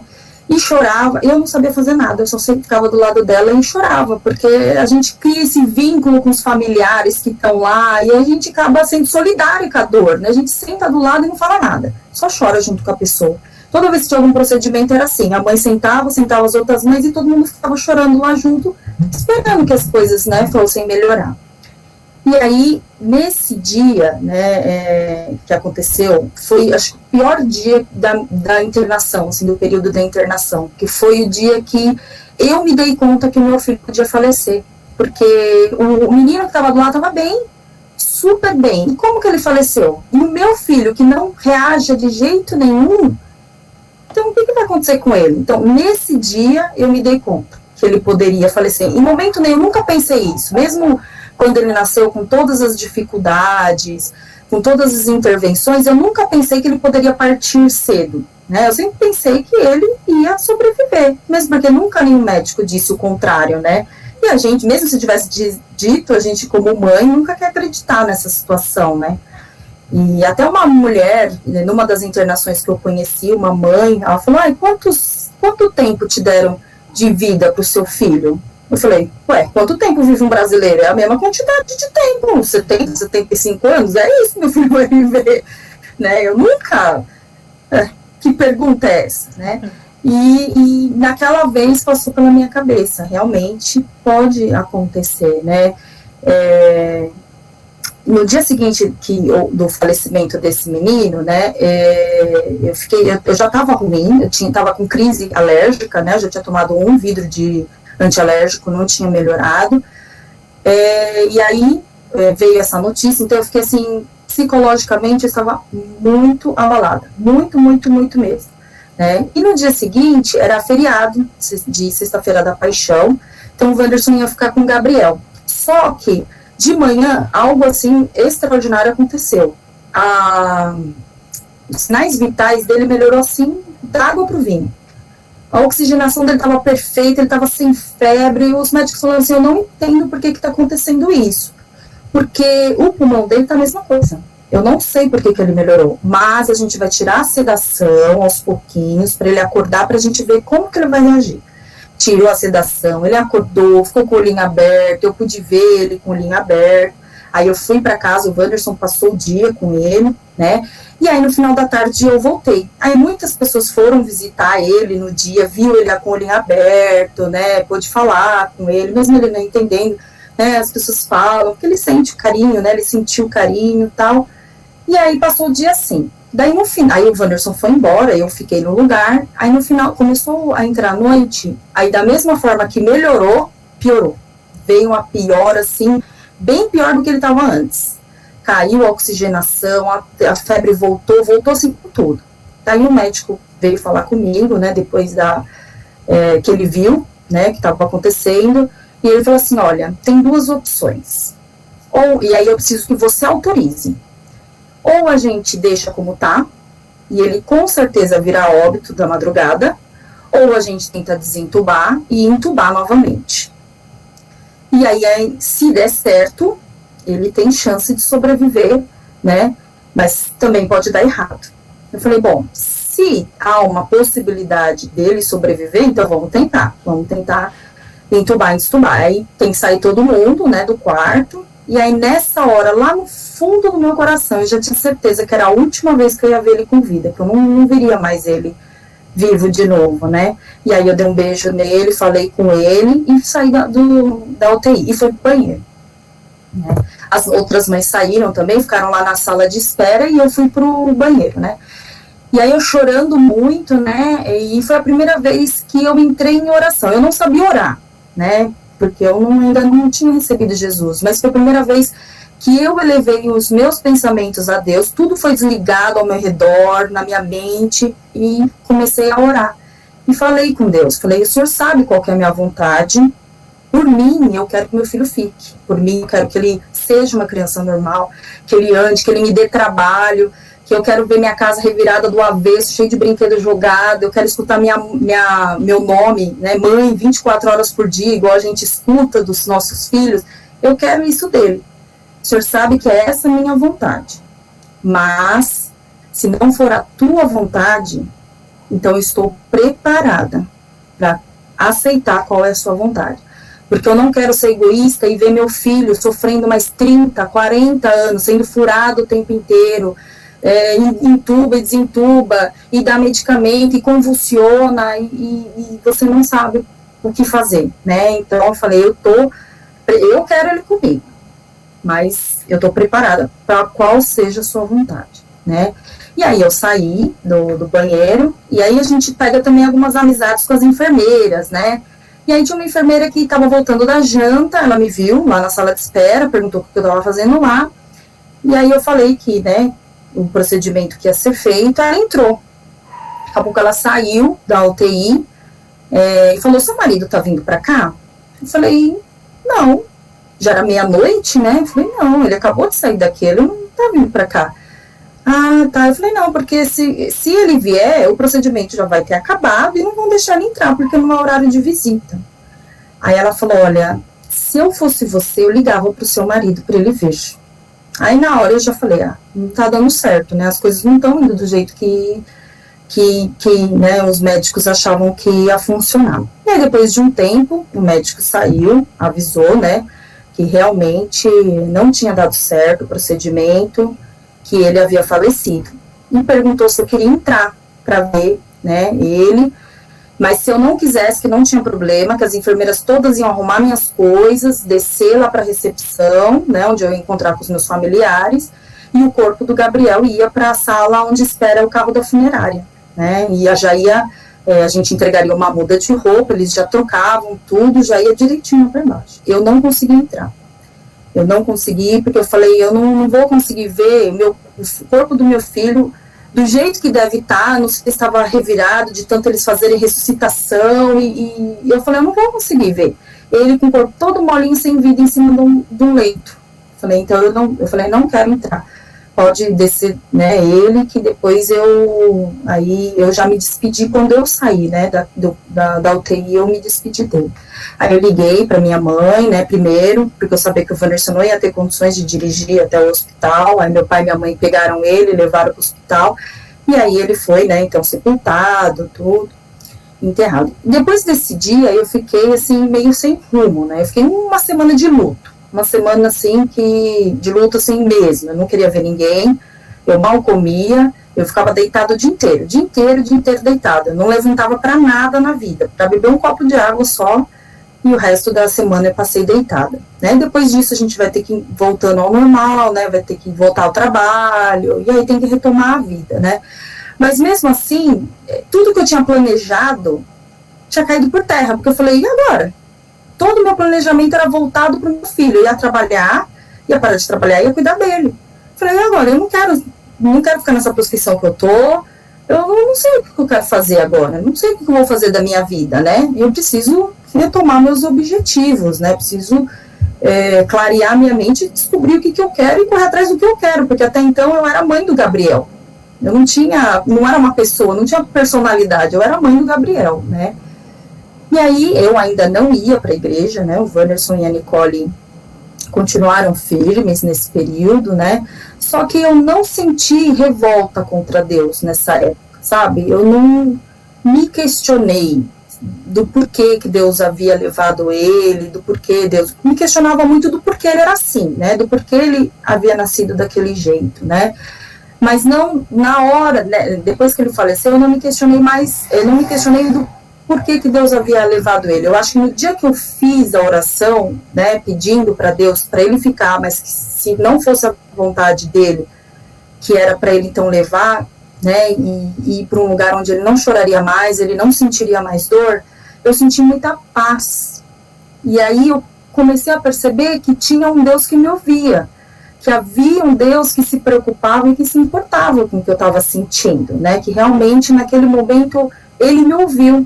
Mesmo eu ainda não recebendo Jesus como Salvador, ali eu senti que ele tinha me ouvido. Então eu tinha muita paz, eu não tinha revolta, né? Tinha tristeza, lógico, muita tristeza, mas não revolta a ponto de falar, não quero mais saber de Deus. Mesmo teve uma irmã, né, que revelou, falando que a doença dele era para a vida e não para a morte. e ele faleceu. Mesmo assim, eu não fiquei revoltada, como revela que é para vida e ele falece, né? Mas eu acho que ser para a vida tem vários sentidos, né? Pode ser para minha vida eterna, né? Para eu receber, para eu me amolecer, receber Jesus, conhecer a palavra, né?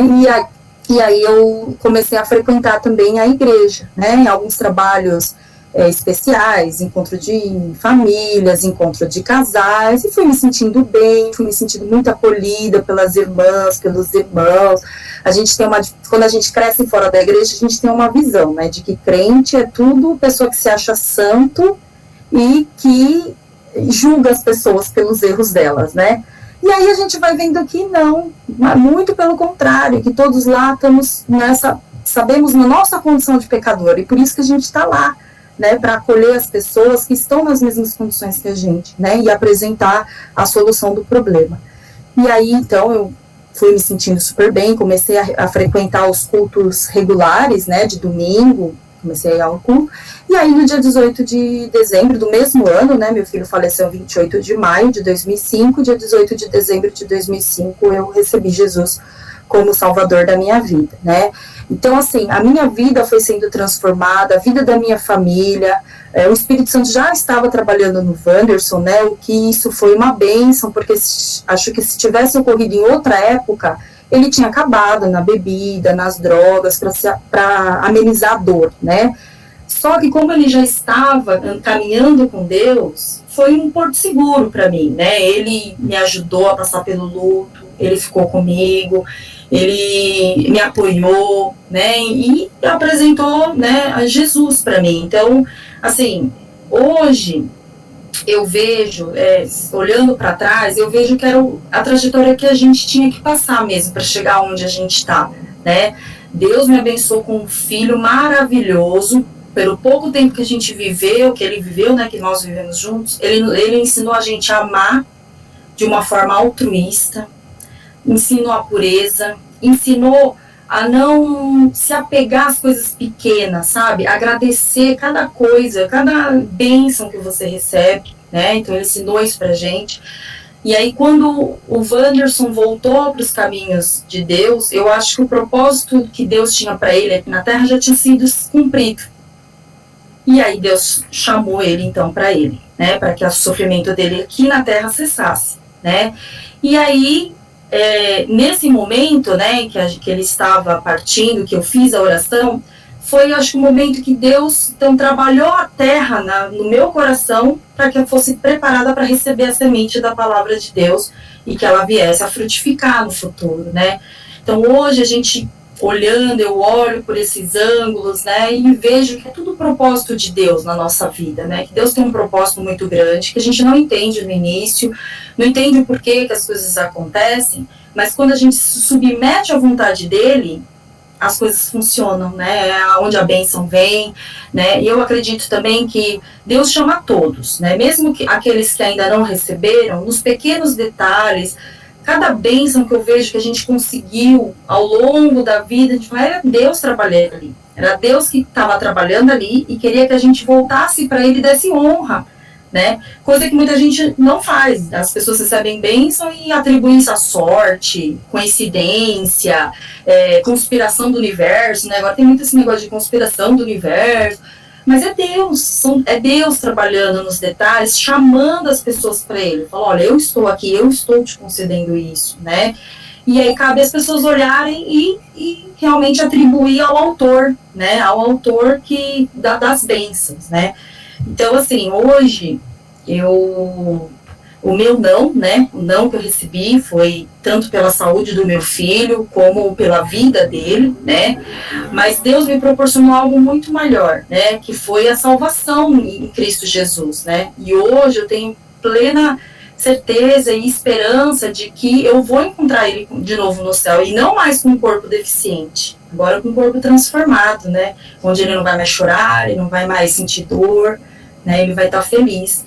E a minha oração sempre agora, né, assim, por isso que eu amo o livro de Abacuque, porque eu acho que Abacuque passa pelos conflitos, depois olha para Deus e fala, eu vou confiar. O que o Senhor mandar para mim, eu vou confiar.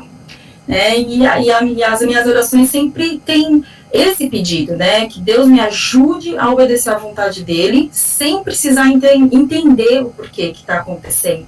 Que ele me ajude a não questionar as coisas que estão acontecendo, porque a vontade dele é perfeita, boa e agradável, e eu tenho que confiar nisso. É difícil? Lógico que é difícil, porque muitas vezes a nossa vontade não é a vontade de Deus. E aí a gente quer ficar lá martelando naquela vontade. Deus fala, não, ó, não é isso que eu quero para você. Volta o seu olhar e vai pela minha vontade. Pode ter certeza que você vai participar de uma obra muito maior, muito grandiosa, que é para o meu reino, né? Então, hoje eu busco e procuro obedecer a Deus sem questionar e procuro viver a minha vida sob a vontade de Deus, né? Lógico que é difícil, mas é o que eu procuro fazer. Era isso que eu tinha falado para vocês. Peraí. Que bênção, que bênção, Ale. Muita bênção, muita bênção. E foi muito interessante isso que você falou, né? Porque o Espírito Santo, ele trabalha realmente de formas que às vezes a gente não entende, né? Que a gente não tem a percepção de entender por causa daquilo que está dentro da gente, do nosso conflito, da nossa dor, do nosso pedido, e a gente não consegue entender. Mas uma coisa que você falou, né, da vida, a vida é a percepção. Ele tinha aquele trabalho que ele fez, Ale, e a vida era sua, de encontrar com Jesus. Ele fez o que tinha que fazer, Deus mandou porque Deus tinha um propósito. Então a gente sempre tem que pensar nessas coisas, que Deus tem propósito para todas as coisas. E a dificuldade que a gente tem de aceitar certas coisas, isso é de nós como humanos. Mas a gente sempre entra no processo de que Deus tem o melhor para nós, que nem você disse, é boa, perfeita e agradável. A obediência.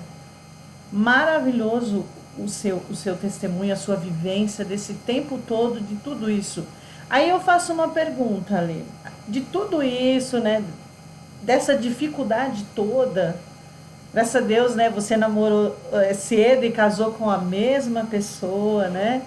Fantástico, Deus tinha planos também nisso aí, mas estava sempre junto, todo mundo te ajudava mesmo, era mais difícil, foi mais você, a sua mãe, a sua família, a sua sogra, o pai, o Wanderson, nessa época que ele estava nesses conflitos, ele estava sempre presente, apesar de todas as coisas? No período que ele ainda estava desviado, né, aí não. Normalmente ele sumia muito, ele desaparecia, assim, ficava alguns dias sem ir, ou voltava de madrugada. Então, assim, muita coisa também, assim, minha sogra, meu sogro, meus pais sempre me ajudaram muito a cuidar dos meus filhos, né? Eles sempre deram suporte com relação a isso. Mas todo esse período eu fiquei calada, eu não abria para ninguém. Eu não conhecia Deus para orar. E nessa época a gente tem amigos, mas os amigos fogem, né? Esses amigos que nos dizem amigos enquanto tá tudo bem, mas na hora que alguém engravida, alguma coisa, todo mundo some, né? Não fica ninguém. Então eu não tinha amigos também, né? Não tinha pessoas. Por isso que eu até falo muito para os jovens, para os adolescentes, eu falo, dê valor para vocês crescerem, porque vocês estão crescendo dentro da igreja. Vocês têm irmãos que vocês podem contar, que oram por vocês, que estão junto com vocês. Eu não tinha isso. Eu sempre estava sozinha, guardada na minha tristeza, não compartilhava com ninguém. O Wanderson, ele ficou muito ausente, tanto que quando o Gabriel faleceu, ele sentiu muito, porque ele falou que não foi o pai que ele queria ter sido. Ele se arrepende de muita coisa e fala, Wanderson, Deus já esqueceu, não é você que vai ficar se cobrando isso, né? Uhum. Tanto que ele é um paizão para a Gabriele, né? A Gabriele é um paizão, não sei se ele tenta descontar, compensar tudo que ele não fez pelo Gabriel, mas ele se arrepende de muita coisa por não ter participado, né? Realmente não ter participado. Eu falei, mas o propósito dele foi cumprido, que era ter te resgatado da onde você estava, né? E agora estamos aí, uma família firmes, né, com problemas, como todas as famílias e todos os casais, né, mas pela misericórdia de Deus, seguindo juntos. Amém, glória a Deus. E eu sempre acho assim lindo, maravilhoso ali, porque Deus, ele dá sempre a oportunidade da gente fazer diferente, né? Ele não vai cobrar aquilo que você fez, se você pediu perdão, se você falou, Deus, eu queria ter sido, mas não fui, mas agora eu vou ser melhor. Então Deus dá sempre a oportunidade de sermos diferentes e de fazer o melhor. E é isso que importa. De Deus estar sempre nos dirigindo e nos proporcionando isso, né? Muito bom. As meninas querem fazer pergunta para ler? Eli, Solange? Só uma perguntinha. É lógico que a Alexandra sofreu muito, como o Wanderson também. Mas algumas vezes eu vi a Nicole postando, muitas vezes, né, aliás, no Facebook sobre ele, né? E eu acho que esse foi o primeiro não que ela recebeu também. Como ela devia ter o quê? Uns 8 anos. Então, eu acho que foi o primeiro não também que ela recebeu. Como que ela lidou com isso, Alexandra? Agora, eu acho que ela não teve reação. Eu acho que dela foi depois. Só que na época ela fazia já tratamento psicológico, né? Por conta de toda a vivência minha, do Wanderson, a gente sempre brigou muito por conta do vício dele. Então ela presenciou muita briga, muita discussão. Então ela já passava, era muito ansiosa, né? Então ela já passava com a psicóloga na época que ele faleceu. Então eu acho que isso ajudou um pouco também ela a lidar com o luto, a lidar com a perda do irmão. Mas na hora eu acho que não, ela até que reagiu bem, eu acho que o dela foi o pós, assim, sabe? Eu acho que depois é que foi desencadeando, assim, que ela começou, acho que se dar conta das coisas, né? Da perda, da morte, né? Dessa separação. Mas além desse tratamento que ela já fazia, né? E logo depois ela recebeu alta, porque a psicóloga viu que ela não precisava mais. Mas eu atribuo isso também ao fato dela conhecer a Deus, né? Desde aquela época, Deus também já preparou o coraçãozinho dela, né? Ela já estava firme. A irmã Nória foi também fundamental, que ela também sempre cuidou muito bem das crianças, né? E sempre ajudou muito nessa parte, né? Então eu acho que ajudou bastante também o fato dela estar firme na igreja, né? Com os irmãos. Que bom. Eli? Você tá aí, Eli?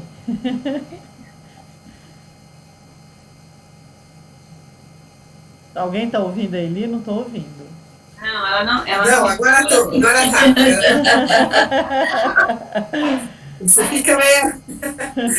Nossa, Ale, que história de vida, hein? Que história maravilhosa. Você saiu vencedora nessa história. Eu acho que você está certa no jeito de enxergar.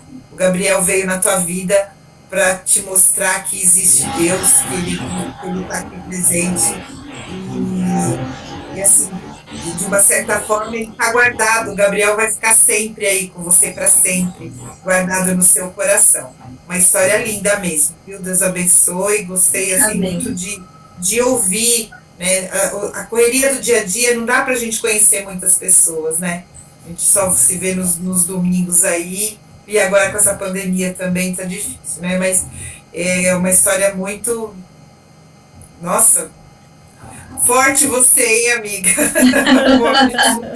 A minha história ficou forte, a sua história. Mas Deus sabe de todas as coisas, né? Sabe.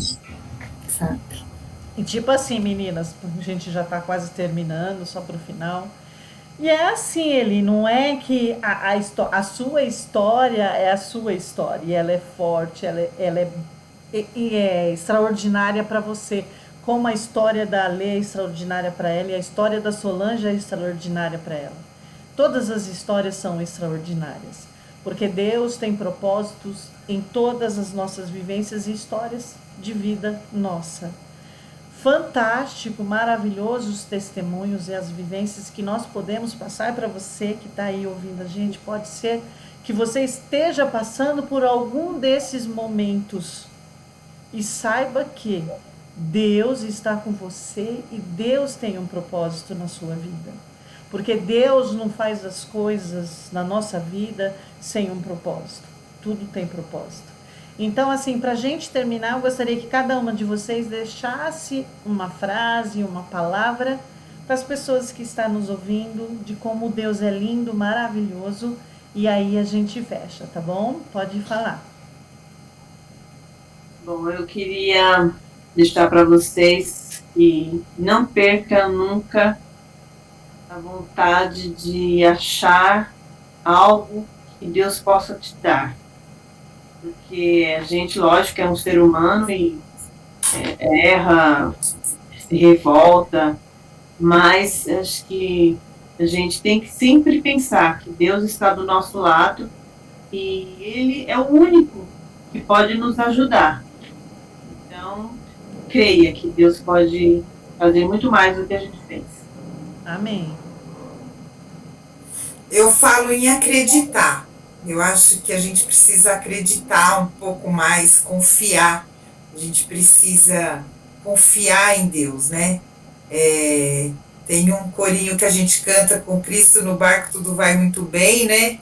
Então a gente tem que deixar Ele guiar, Ele guiar o nosso barco no nosso dia a dia, né? Então, e saber e confiar. A gente precisa confiar que tudo aquilo que está acontecendo é porque Ele está permitindo. Então eu penso muito em confiança, em acreditar num Deus vivo, em acreditar que Ele é o seu Pai e que o que Ele faz é para o seu bem. E não é no nosso tempo, é no tempo dele. Às vezes a gente quer respostas rápidas. Então a gente tem que confiar que tudo vai se resolver. Como a minha história, como a história da Solange, como a história da Lê, e com tantas outras histórias, né? Que você, Nina, deve ouvir aí. A gente tem confiança, acreditar. Sim. Amém. Eu queria deixar para quem está nos assistindo que Deus se importa com você, Deus se importa com as suas dores, Ele sabe das suas dores, Ele está presente em todos os momentos, Ele está no controle de todas as coisas. Nós temos que ter fé nisso, é difícil, mas é o que eu sempre costumo falar, né? Deus não prometeu que a gente pularia o vale da sombra da morte, mas prometeu que estaria com a gente durante esse vale. Né? Então é esse Deus que a gente serve. Ele está com a gente em todos os momentos. Mesmo que às vezes ele fique em silêncio, mas ele está ali e está sentindo o que a gente está sentindo. É isso. Glória a Deus, amém. É tudo isso aí que vocês falaram.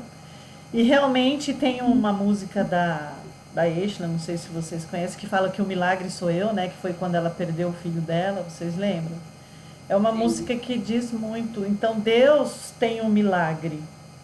Deus tem algo na sua vida que talvez você hoje não saiba, não perceba, mas a partir do momento que nós estamos com esse Deus, confiança, crendo, buscando, nunca desistindo, obedecendo, lá na frente a gente vai colher o resultado daquilo que Deus tem de melhor para nós. Agradeço você, Alê, por esse testemunho lindo, maravilhoso. Você, Eli, por esse testemunho lindo, maravilhoso. E você, Solange, por esse testemunho lindo, maravilhoso. Todos nós temos os nossos testemunhos e devemos, sim, contar. Eu não sei se vocês assistiram a live, né, que eu fiz com a pastora Margarete. Ela falou sobre isso, né? Ele falou assim, que os testemunhos, os milagres que Deus faz, a gente tem que contar, a gente tem que falar, para as pessoas saberem desse Deus grande e maravilhoso a quem nós servimos. E precisamos, né, contar sim os milagres de Deus. Obrigado por vocês terem aceito o meu convite, o convite da Solange, Eli, Solange e Alê. Deus abençoe a vida de vocês, continuem firmes no Senhor e sempre com essa disponibilidade de contar as maravilhas de Deus na vida de vocês, na minha vida e na vida de vocês que está aí assistindo a gente. Deus abençoe a cada um. Um beijo para vocês. Deus abençoe. E a gente se vê, tá bom? Deus abençoe.